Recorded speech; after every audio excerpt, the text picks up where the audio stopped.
নিছি সেই সিদ্ধান্তটা আমি তোমাদের সাথে আলাপ আলোচনা করবো। কিসের সিদ্ধান্ত? আমগোর লগে আলাপ না কইরা কিন্তু তাতে আমার সিদ্ধান্ত বদলাইবো না। কি এমন সিদ্ধান্ত তোমার একটু শুনি? কইতাছি। এই সারি তুই ভিতরে যা। আরে ভাইজান আমি থাকলে কি সমস্যা?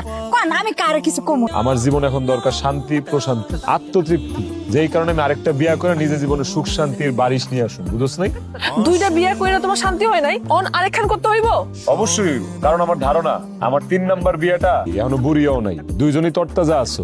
অন্য কোনো কারণে আমি বিয়ে করতেছি না। আমি শুধু বিয়েটা করতেছি আমার জীবনে শান্তি নিয়ে আসার জন্য। আমি শান্তি চাই, শান্তি প্রিয়। ওরে মার তোরে, তোর পাংখা গজাইছে না? আর শুনো, আমরা কিন্তু হার মানুম না, ঠিক আছে?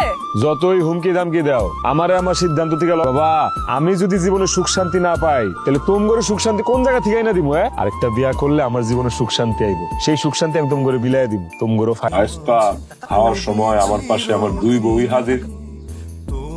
তোমার লগে আমগোর কথা আছে। এই তো স্বার্থ ছাড়া তো কোনো কাম করো না তুমি। খাওয়ানোর সময় কথা বলা ঠিক না, আমরা এখনই তোমার লগে কথা কমু। খাওয়ানোর পরে গেলে সমস্যা। খাইবা কিছুক্ষণ পরে পুটুস করে মরে যাও। তোমরা আমার খাবারে বিষ মিশাইছো। হ্যাঁ মিশাইছি, চিন্তা করে দেখলাম তুমি তো হ্যাঁ, আমার তো বুক জ্বালাপোড়া করতেছে। সত্যি তোমরা আমার খাবারে বিষ মিশাইছো? হ্যাঁ। ওরে সর্বনাশিনী, ওরে কালনাগিনী, নিয়ে যাও। জুলেখা, এই জুলেখা, জুলেখা, আমার লয়ে যা। বলার কিছু না। জানা এখন আর কেউ আইব না। তোমরা সত্যি আমার মাইরা ফেলতে চাইতেছো?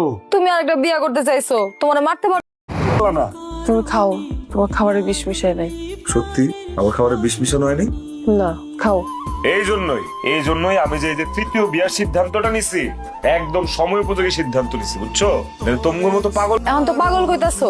বিয়ার আগে তো খুব আহ্লাদ করতা, হ্যাঁ? প্রত্যেক মাসেই ভ্যালেন্টাইন ডে। আর এখন ভাত দে, সাবান দে, গামছা দে।